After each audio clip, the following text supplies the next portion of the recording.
Hello viewers, welcome to ज्ञान कौशल। आज हम लोग बीटीसी थर्ड सेमेस्टर में शैक्षिक मूल्यांकन, क्रियात्मक शोध एवं नवाचार के अंतर्गत मापन और मूल्यांकन में अंतर देखेंगे। इससे पहले हम आपको मापन मूल्यांकन का अर्थ, परिभाषा, आवश्यकता, महत्व के बारे में बता चुके हैं। तो अब इन दोनों में अंतर क्या है, आइए इस पे प्रकाश डाल लेते। मापन का क्षेत्र संकुचित है, यानी मापन कुछ ही क्षेत्रों में किया जा सकता है, जबकि मूल्यांकन का क्षेत्र काफ़ी व्यापक है। मूल्यांकन हर एक फील्ड और हर एक क्षेत्र में किया जा सकता है।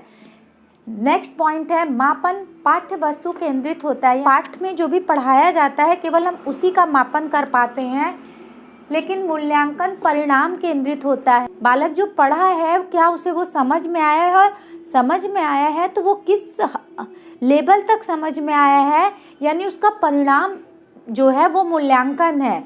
मापन किसी चीज़ को केवल मापता है और मूल्यांकन उसका परिणाम बताता है कि हाँ ये मापन सही है उसका या नहीं है। नेक्स्ट पॉइंट है, मापन किसी भी छात्र के संबंध में स्पष्ट धारणा व्यक्त नहीं करता है। इसलिए नहीं करता है क्योंकि मापन का कुछ फिक्स नहीं होता है, कभी वो ज़्यादा और कभी कम हो सकता है। इसीलिए छात्र के संबंध में उसकी धारणा स्पष्ट नहीं होती है।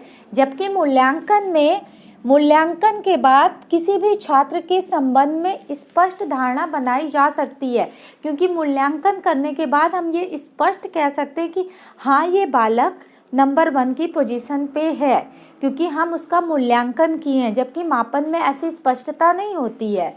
नेक्स्ट पॉइंट है, मापन में अधिक धन एवं श्रम की आवश्यकता नहीं होती है, यानी कम पैसे में और कम मेहनत में भी हम मापन कर सकते हैं। लेकिन मूल्यांकन में धन भी अधिक लगता है और श्रम भी अधिक लगता है, क्योंकि मूल्यांकन करने के लिए खास विशेषज्ञ की ज़रूरत पड़ती है। विशेषज्ञ बुलाने के लिए धन निश्चित है कि धन खर्च करना पड़ेगा। श्रम अलग अलग जगहों पे अलग अलग चीज़ों का मूल्यांकन करने के लिए श्रम भी ज़्यादा लगता है। इसलिए मूल्यांकन में श्रम और धन दोनों ज़्यादा लगता है, जबकि मापन में ऐसा नहीं है। नेक्स्ट पॉइंट, मापन पाठ्य वस्तु केंद्रित होती है। मापन केवल पाठ से संबंधित चीज़ों पे ही केंद्रित होती है, जबकि मूल्यांकन उद्देश्य केंद्रित होती है। मूल्यांकन में हम उद्देश्यों का निर्धारण बगैर मूल्यांकन किए हम उद्देश्यों का निर्धारण नहीं करते हैं, जबकि मापन में ऐसा नहीं है। जो पाठ्य वस्तु रहती है वही चलती है, उद्देश्य नहीं बदलते हैं। लेकिन मूल्यांकन करने के बाद उद्देश्यों में बदलाव आ जाता है। नेक्स्ट पॉइंट है, मापन किसी भी समय किया जा सकता है, यानी मापन का कोई समय निर्धारित नहीं है। कभी भी कहीं भी व्यक्ति का हम मापन कर सकते हैं, लेकिन मूल्यांकन मापन के बाद ही किया जा सकता है। मूल्यांकन को हम मापन से पहले नहीं कर सकते हैं, यानी मापन कहीं भी कर लें लेकिन मापन के बाद ही मूल्यांकन कर सकते हैं। और जबकि मापन कहीं भी कर सकता है, व्यक्ति किसी भी हाल में हो वो मापन कर सकता है। नेक्स्ट पॉइंट है, मापन में वस्तु कितनी है इसका उत्तर दिया जाता है, यानी उसकी मात्रा के बारे में बताया जाता है कि ये वस्तु कितनी है, 1 है, 2 है, 5 है या 10 है, ये मापन होता है। मूल्यांकन में वस्तु का क्या मूल्य है, मूल्यांकन में होता है कि ये वस्तु, मापन में है कि ये वस्तु कितनी है, 2, 4, 10, 5। मूल्यांकन में ये वस्तु का मूल्य कितना है। पहले भी हम बोले कि मूल्यांकन मूल्य प्लस अंकन को कहते हैं, यानी मूल्यों को, उसके मूल्यों को आंका जाता है, उसे मूल्यांकन कहा जाता है। तो मूल्यांकन में वस्तु कितने की है इसका आंसर मिलता है। जैसे हम उदाहरण दे देते हैं, मापन ये बताता है कि ये 2 मार्कर है, यानी ये कितनी है। कितनी है का उत्तर ये है मापन। अब ये कितने की है, यानी ये मार्कर कितने का है। मूल्य आंका जा रहा है, इसके साथ संख्या नहीं पूछी जा रही है, इसमें मूल्य आंका जा रहा है कि ये मार्कर कितने का है। तो यही है कि आपके मापन में पूछा जाता है कि ये कितनी है और मूल्यांकन में ये कितने की है, यानी उनके मूल्यों का अंकन किया जाता है। नेक्स्ट पॉइंट है, मापन में किसी विशेषज्ञ की आवश्यकता नहीं होती है, यानी मापन कोई भी कर सकता है, उसमें किसी खास विशेषज्ञ की ज़रूरत नहीं होती, जबकि मूल्यांकन में विशेषज्ञ की ज़रूरत होती, क्योंकि अगर विशेषज्ञ नहीं होगा तो बालक का ठीक से मूल्यांकन नहीं हो पाएगा। हम उसके खास चीज़ों का मूल्यांकन कर रहे हो तो उसके लिए विशेषज्ञ की ज़रूरत पड़ती है, जबकि मापन में नहीं है, मापन तो कोई भी कर सकता है। नेक्स्ट पॉइंट है, मापन केवल संख्यात्मक होता है।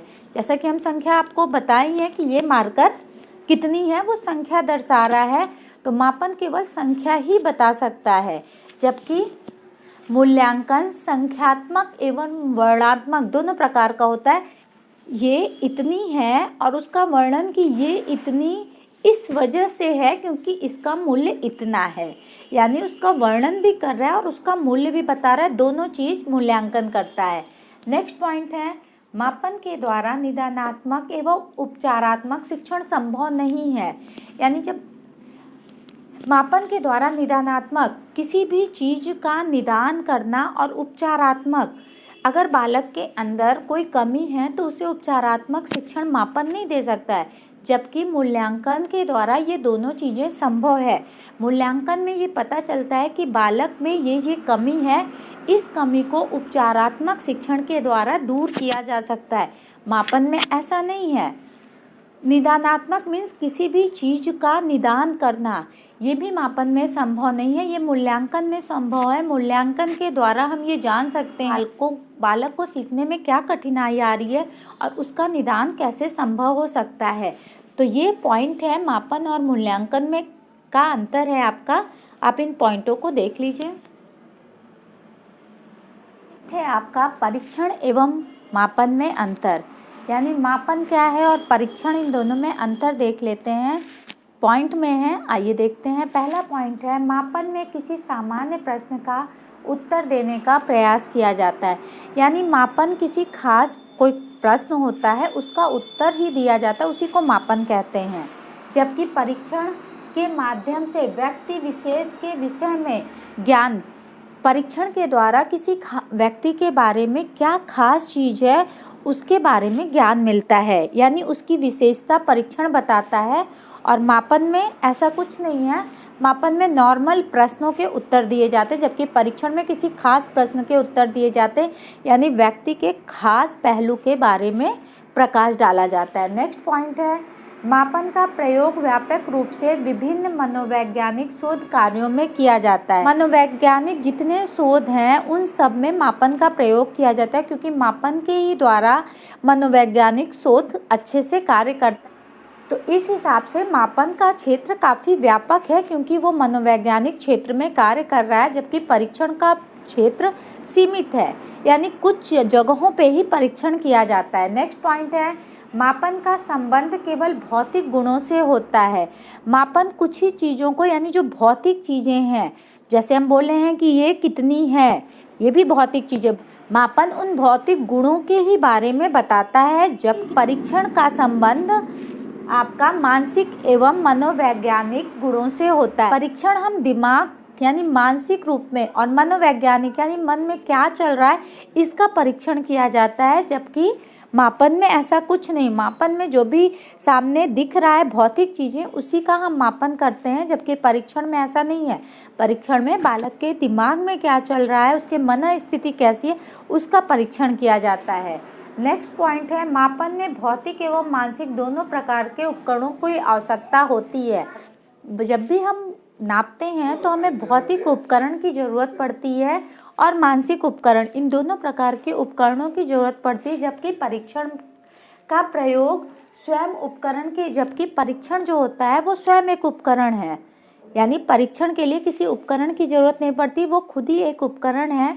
और जबकि मापन में हमें भौतिक एवं मानसिक उपकरण की ज़रूरत पड़ती है। नेक्स्ट पॉइंट है, मापन में वस्तुओं को नियमानुसार संख्यात्मक रूप प्रदान कर परिभाषित किया जाता है।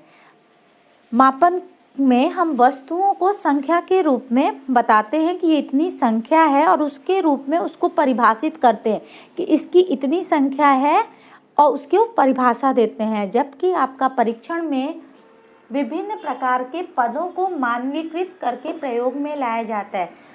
परीक्षण में आपका ये नहीं कि उसको परिभाषित किया जाए, बल्कि जो वस्तु है उसको मानवीकृत करके उनको विभिन्न पदों में लाके उसका परीक्षण किया जाता है। ये दोनों ही शिक्षण के क्षेत्र में काम करता है, दोनों बालक के व्यक्तित्व के विकास में काम करता है, उसके समुचित विकास में दोनों ही हेल्प करते हैं। बस थोड़े अंतर हैं, किसी का क्षेत्र व्यापक है, किसी का संकुचित है। अगर ये मेरी वीडियो आपको थोड़ी भी पसंद आई हो तो प्लीज़ मेरे इस वीडियो को लाइक करें और इस चैनल पे अगर आप नए हैं तो चैनल को सब्सक्राइब करें और इसे ज़्यादा से ज़्यादा अपने फ्रेंड सर्कल में शेयर करें। इस कमेंट्स बॉक्स में ज़रूर बताइए कि अगर आपको वस्तुनिष्ठ प्रश्न चाहिए तो नेक्स्ट हम उसी की वीडियो बनाएंगे, क्योंकि आप लोग कमेंट्स में कुछ भी नहीं कहते हैं कि आप लोगों को नेक्स्ट वीडियो कौन सी चाहिए या कौन सा टॉपिक आपके लिए थोड़ा डिफ़िकल्ट है, उसके बारे में हम आपको डीपली बता सकें। मेरा एक और चैनल है एड्यूरिंग ब्यूटी, आपको डिस्क्रिप्शन में उसका लिंक दे दिया जाएगा, प्लीज़ उस चैनल पे भी जाके देखिए। उसमें हम ऑनलाइन शॉपिंग, अपनी डेली रूटीन का ब्लॉग डालते हैं, प्लस होम रेमेडी के द्वारा अपनी स्किन और हेयर केयर के बारे में भी बताते हैं। तो प्लीज़ उस चैनल को भी जाके आप देख सकते हैं और उस चैनल को भी थोड़ा सा अपना सपोर्ट दे दीजिए। और जितना प्यार आप हमें इस चैनल पे दिए उतना ही प्यार आप हमें उस चैनल पे भी दीजिए। तो अगर मेरी वीडियो थोड़ी भी पसंद आई तो बिना लाइक किए मत जाइएगा। Thank you.